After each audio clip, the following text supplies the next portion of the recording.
Oh yes, I'll see you in the rapture. I'll see you in the rapture. I'll see you at the meeting in the air. This is Evangelist Henry Walker. Welcome to the podcast. I want to continue a message from the last podcast about the possibility of the rapture happening on the last day of the Feast of Tabernacles, October 9th, 2024, and also the possibility of desolation happening right after the rapture on that same day. But let's go to Father in prayer first. Father, I thank you for another opportunity to minister to your people, Father. I ask you to use me just the way you want, Father. Let me say only what you want me to say, nothing more and nothing less. Help people, Father, to open up their spirits and not only receive the word, but study the word for themselves. And Father, we give you all the praise and the honor, Father, in the mighty name of Yeshua, by the blood of Yeshua. Please turn with me to the book of Revelation, chapter 18. And while you're turning there, just a reminder that if you enjoy these podcasts, tell other people about these podcasts, share, subscribe, hit the like button, and leave me a comment. I'd really appreciate that. And you can email me at contact@henrywalker.org, and my website is henrywalker.org. It's got about maybe 300 written messages and also 2 free books on the bottom of the message page, one called Noon and the other one called Is the Trinity Really a Mystery? Explaining the Trinity. The book Noon talks about the feast days and different times of the day when the Father blesses the most. And I'm making a request to everybody listening, if you could pray for my wife, Brita. She had an accident in the garage and fell, and she had an operation on her hip, partial hip replacement, and she broke a bone in her leg, and she's in rehab, and she's coming home July 10th. She's recovering well, but if you could pray for her for total recovery, healing from head to toe, please pray that the Father takes away any pain from Brita and that she sleeps well every night. But also, believe with me that she will be better than before the accident in every way, physically, spiritually, mentally, financially.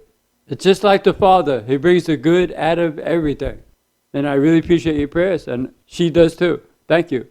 And before we go to Revelation, I want to talk about 2 podcasts that I did about the Feast of Pentecost, how the rapture could happen on the Feast of Pentecost. And I put an overlay, what the constellations look like on April 8th. That was also the beginning of the year, and it fit perfectly on the Red Sea. Venus was on Mount Sinai. The dragon was there, and Pisces was there. It fit perfectly. And so, as we know, the rapture didn't happen on Pentecost, but the Father's leading me on a beautiful trail, because right after they crossed the Red Sea, the first place that they stopped was a place called Sukkot, which is Hebrews for tabernacles. So here we are at Tabernacles, following the Father's trail. So Revelation chapter 18. Also, the screen that I have, this is from Daniel at Blow the Shofar, his channel, and I really appreciate that screen, how the planets will align on October 9th, 7 planets, and also the sun and the moon. But as you see on the screen, it talks about Jupiter stopping for 30 minutes. I want to explain that. Revelation chapter 18, verse 8. Therefore shall her plagues come in one day, death and mourning and famine, and she shall be utterly burned with fire, for strong is Yahweh Elohim who judgeth her. This is talking about Babylon. In verse 19, and they cast dust on their heads and cried, weeping and wailing, saying, Alas, alas, thy great city, wherein were made rich all that had ships in the sea by reason of her costliness. For in 1 hour is she made desolate. In one verse it says 1 day. In this verse it says 1 hour. And Revelation chapter 8, verse 1, and when he had opened the 7th seal, that's number of completion, perfection, there was silence in heaven about the space of a half an hour. So again, in Revelation 18, it says 1 day and then 1 hour. So half of a day is 12 hours. And on October 9, 2024, Jupiter will be standing still for almost 12 hours. 11 plus hours from 3:40 a.m. to 2:40 p.m. I mean, what are the odds of that happening on October 9, 2024, with 7 planets in alignment and the sun and moon too? So I want to explain that to you on a screen picture. Daniel, again from Blow the Shofar, he did a marvelous job on that screen. I don't agree with everything he says, but I really like the screenshot. So go with me to the book of Daniel. Go to the left to Daniel. Daniel's right after Ezekiel, before Hosea. Daniel chapter 9. Daniel chapter 9, verse 2. In the first year of his reign, talking about Darius, I, Daniel, understood by books the number of the years whereof the word of Yahweh came to Jeremiah the prophet, that he would accomplish 70 years in the desolations of Jerusalem. And now go to the left to Jeremiah 25. Jeremiah 25. I want to explain to you what the 70 jubilees of years means. In verse 12, so Daniel is reading what Jeremiah wrote. Jeremiah 25, verse 12. And it shall come to pass that when 70 years are accomplished, that I will punish the king of Babylon, and that nation, said Yahweh, for their iniquity, and the land of Chaldeans, and will make it perpetual desolations. And I'll bring upon that land all my words which I have pronounced against it, even all that is written in this book, which Jeremiah had prophesied against all nations. So the 70 jubilees is really, when you look it up, it's 70 times 7, or 3,430 years. And it starts when the Israelites crossed the Jordan River in 1406 BC. And if you add 2024 to that, you come up with 3,430 years. And divide that by 70, you have 49. A jubilee is 50 years. We're in the last jubilee where everything that Jeremiah had prophesied has to happen. This is the last jubilee. We go right into the 50th year. And just go right back to Daniel again. Should ask you to keep your hand there. It can't be 70 times 7 or 490 years. And I'll show you in Daniel chapter 9. In Daniel chapter 9, verse 24, 70 weeks are determined upon thy people and upon thy set-apart city to finish the transgression and to make an end of sins and to make reconciliation for iniquity and to bring in everlasting righteousness and to seal up the vision and prophesy and to anoint the King of Kings. It can't be 70 times 7 or 490 years because, number one, to finish the transgression, Yeshua did that when he gave up his life for us. And to make an end to sins is still going on, and to make reconciliation for iniquity, Yeshua did that. But to bring in everlasting righteousness, that's the rapture. And to seal up the vision and prophecy, that's going to happen in the millennial reign. And to anoint the King of Kings, that's Yeshua. At the end of the 7-year tribulation, he's going to set up his throne in Jerusalem for the 1,000 years, and we'll be with him. So it can't be 70 times 7. It has to be multiple sevens. Which brings us to this year, 2024. And it's just amazing when it's all put together. But go with me to the book of Joel. Just go to the right to Joel. Again, we're talking about October 9th, 2024, this year, as being a possible date for the rapture and destruction right after that, possibly starting on the same day. And it's important for all of us to be ready.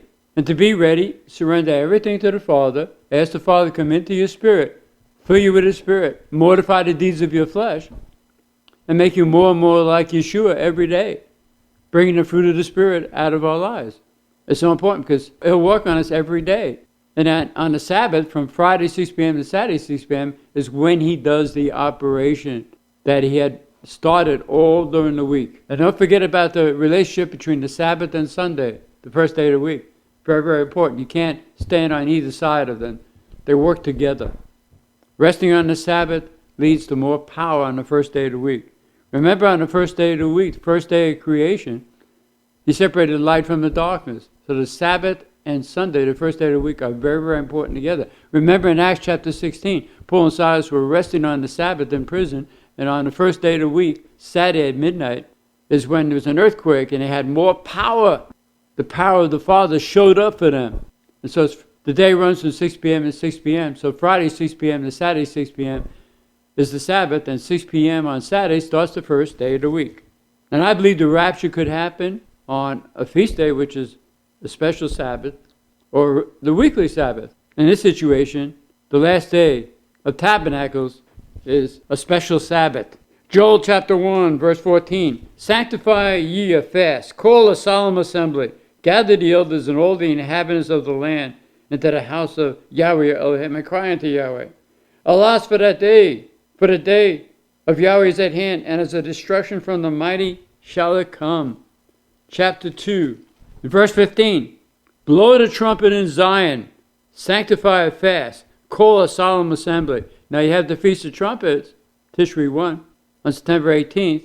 And 10 days later you have the Day of Atonement, Yom Kippur. Another name for Day of Atonement is the fast.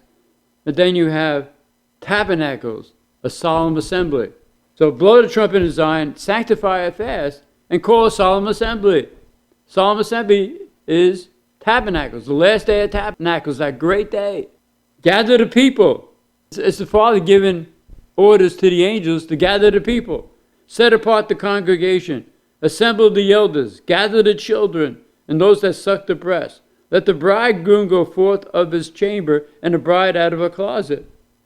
This is talking about blowing the trumpet, the Feast of Trumpets, sanctifying the fast, Day of Atonement, Yom Kippur, and the solemn assembly, which is Tabernacles, the last day of Tabernacles, the 8th day, that great day.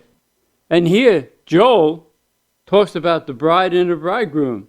This is us marrying Yeshua at the rapture and the wedding feast 7 years later at the end of the tribulation. And there's so many places in the New Testament where the last day is mentioned. John 6:39, verse 40, 44, 54, John 7:37, John 11:24, John 12:48. The last day. Just be ready, be watchful, be prayerful. There's also a lunar eclipse on Tishri 1, Feast of Trumpets, 9:18. There's a solar eclipse on Tishri 15, the first day of Tabernacles, October 2nd. The Father is talking. It's important to be ready. And also, the last trump is the last day of Feast of Tabernacles. For the year, it's the last trump. And in Luke chapter 9, verse 28 to 29, let's go to the Gospel of Luke with me. Remember, Tabernacles is an 8-day feast. Luke chapter 9, verse 28. And it came to pass about in 8 days after these sayings, Yeshua was preaching, he took Peter and John and James and went up into a mountain to pray. And as he prayed, this is the 8th day, and as he prayed, the fashion of his countenance was altered, and his clothing was white and glistening. This is a type of our getting our new bodies, immortal bodies. It's a beautiful picture. On the 8th day, possibly the last day of Tabernacles. Now go to the left to the book of Zechariah. Zechariah is right before Malachi, the last book of the Old Testament. Zechariah chapter 14, verse 12. And this shall be the plague wherewith Yahweh will smite all the people that have fought against Jerusalem. Their flesh shall consume away while they stand upon their feet, and their eyes shall consume away in their holes, and their tongue shall consume away in their mouths. In verse 16, and it shall come to pass that every one that is left of all the nations which came against Jerusalem shall even go up from year to year to worship the King, the Yahweh of hosts, and to keep the Feast of Tabernacles. In verse 12, it's like what happens during a nuclear explosion. And then here's a relationship between that and the Feast of Tabernacles. And in verse 18, those who don't come up to keep the Feast of Tabernacles during the millennium, and if the family of Egypt go not up and come not, that had no rain, there shall be the plague wherewith Yahweh will smite the heathen that come not up to keep the Feast of Tabernacles. It's the connection between the rapture, destruction coming upon the world after the rapture is tied to the Feast of Tabernacles, the last great day of the feast. Also in Zechariah chapter 5, verse 1, then I turned and lifted up my eyes and looked, and behold, the flying roll. See, Zechariah was seeing this. It looked like a roll. Is really what he saw was an intercontinental missile. And he said to me, what do you see? And I answered, I see a flying roll. It was flying up in the air, a missile, The length thereof is 20 cubits, and the breadth thereof is 10 cubits. And so we talked on the last podcast that Zechariah is looking at missiles, intercontinental missiles, because they had the scroll and they put it into a case that looked like a missile. To him, it was a flying scroll. And so the 20 cubits is 31 feet. So he's looking at an object that looks like a scroll, and it's 34 feet long. And we talked about certain missiles last time. Intercontinental missiles, the K-5 is 35.4 feet. The M45 is 36.2 feet. The Balava missile is 38 feet. The M51 is 39 feet. The K6 is 39 feet. The F-31 is 42 feet. He's seen missiles going in the air. In verse 3, then he said unto me, this is the curse that goeth forth over the face of the whole earth. In verse 4, I will bring it forth. Bring forth is releasing these missiles. Yahweh is the restrainer, but he's pulling back and letting these missiles go forth. I will bring it forth, said the Yahweh of hosts, and it shall enter into the house of the thief. They have missiles that could go right through windows, so precise. In verse 5, then the angel that talked with me went forth and said unto me, lift up now thy eyes and see what is this that goes forth.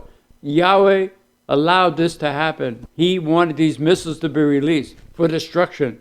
And I said in verse 6, what is it? And he said, this is an ephah that goeth forth. He said, moreover, this is their resemblance to all the earth. These missiles can go all over the earth.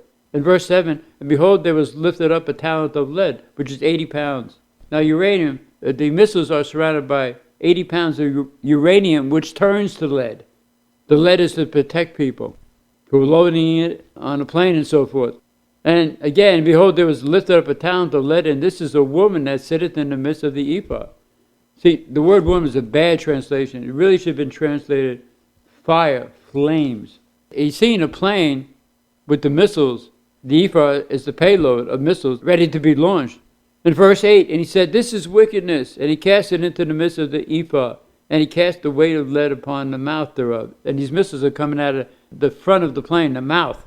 Then I lifted up my eyes, and behold, there came out two women, two planes, and the wind was in their wings. They're flying. But they had wings like the wings of a stork, a plane. And they lifted up the ephah, the payload, the missiles, between the heaven and the earth.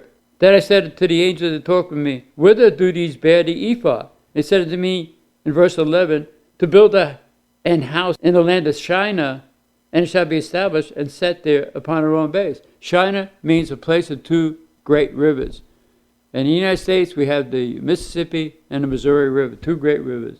So there's a great possibility that there's desolation coming upon the United States from Russia and the BRIC nations, Syria, Iran, so forth. Let's go to Jeremiah chapter 50. Just go to the left of Jeremiah, right after Isaiah, before Lamentations. Jeremiah chapter 50, again talking about Babylon, which could be the United States. Jeremiah chapter 50, verse 3. For out of the north, Russia, there cometh up a nation against her, which shall make her land desolate, and none shall dwell therein. They shall depart, both man and beast.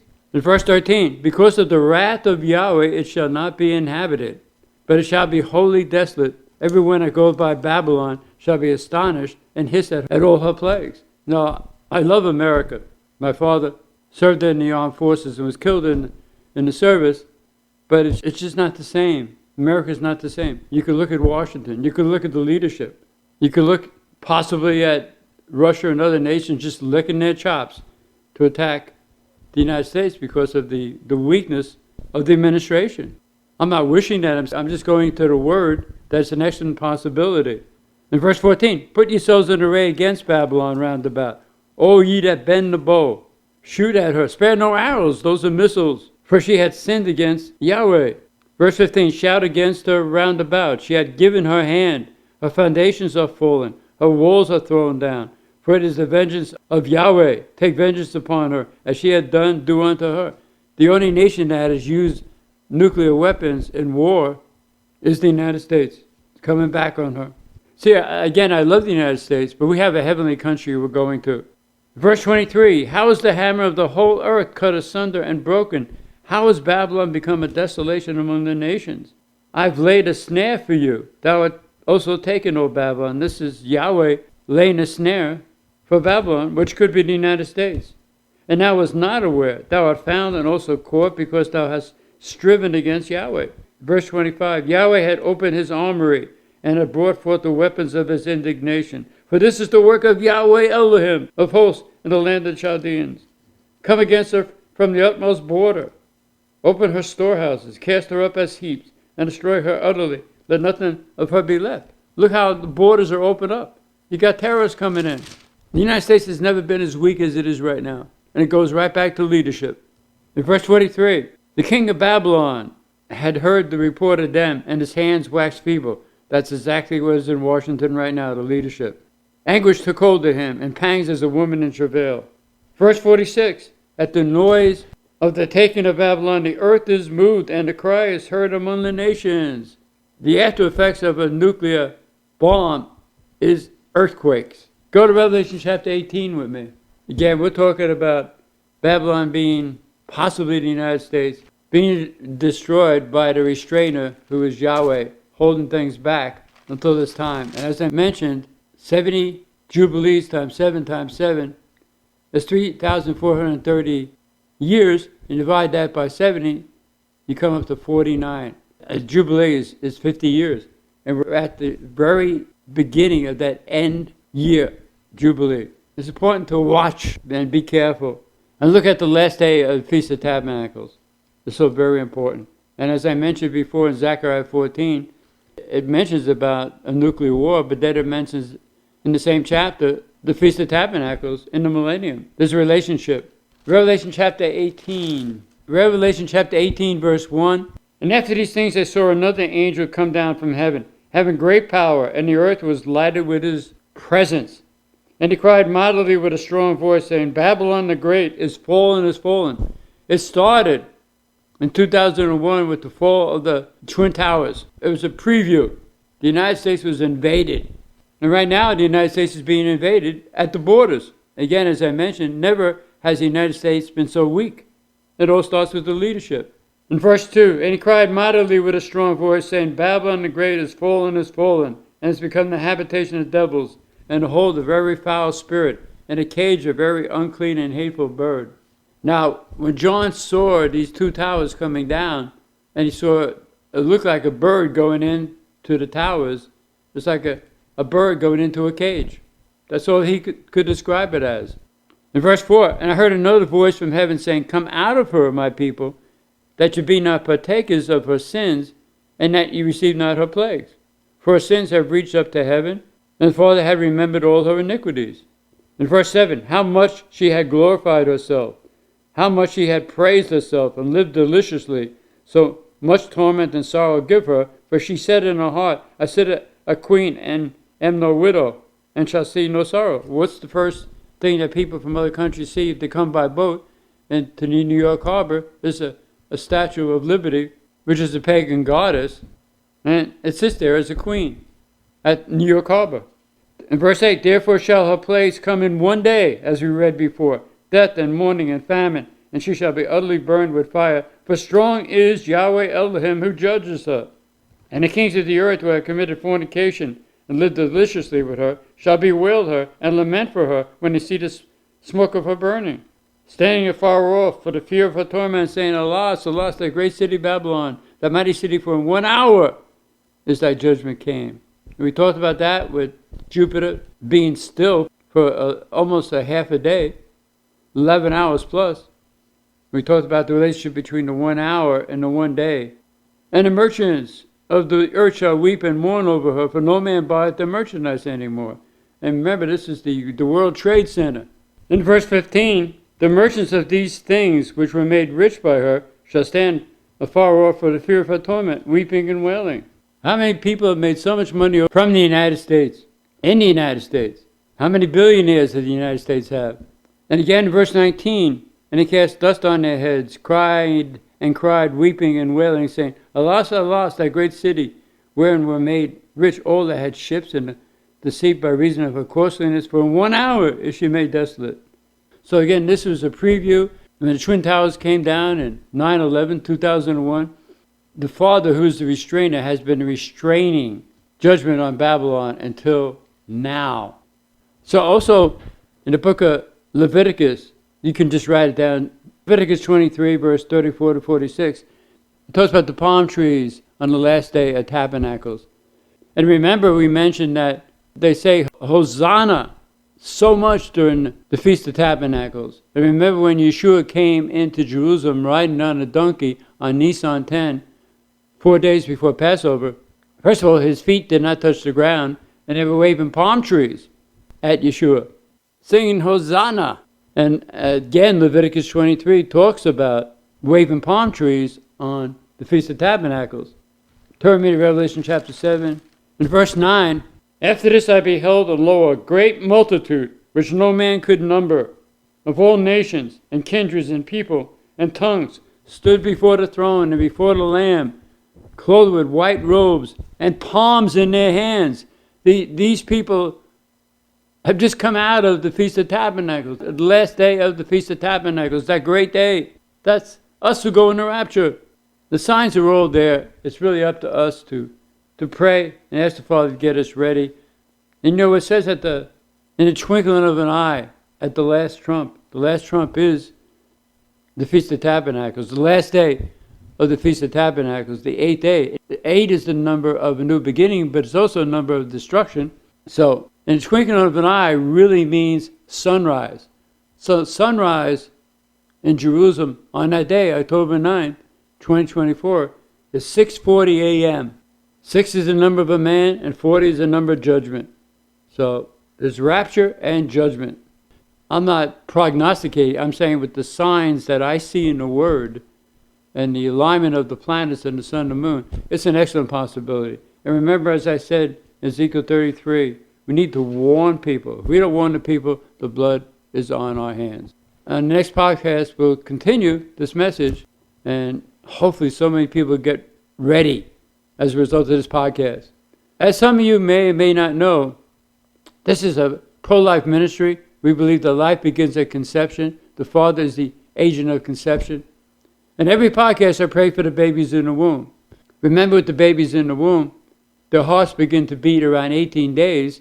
And around 5 months, their hearts are pumping about 25 quarts of blood per day. This is a life in the womb, not a tissue. So I'm going to pray for the babies in the womb, if you want to join with me. Father, I ask you to touch the babies in the womb, bring them to a full birth, Father. And Father, we give you all the praise and the honor in the mighty name of Yeshua, by the blood of Yeshua. And if any of you listening out there had an abortion, repent, ask the Father to forgive you, and go on and follow him. Don't look back. And also on every podcast I mentioned that if you're getting any thoughts from your flesh or Satan that are contrary to the word, just say out loud. So I thank you, Yeshua, for the crown of thorns around your head. That was for me. That means my mind is protected by your blood. I only think your thoughts and give those thoughts to the Father and go on. So again, we're going to pick up this message on the next podcast about October 9, 2024, being the possible date of the rapture and judgment coming on the same day. So remember to next time, this is Evangelist Henry Walker saying, greater is the Father in you, your daddy, the King of the universe, than anything or anybody in the world. Oh, yeah.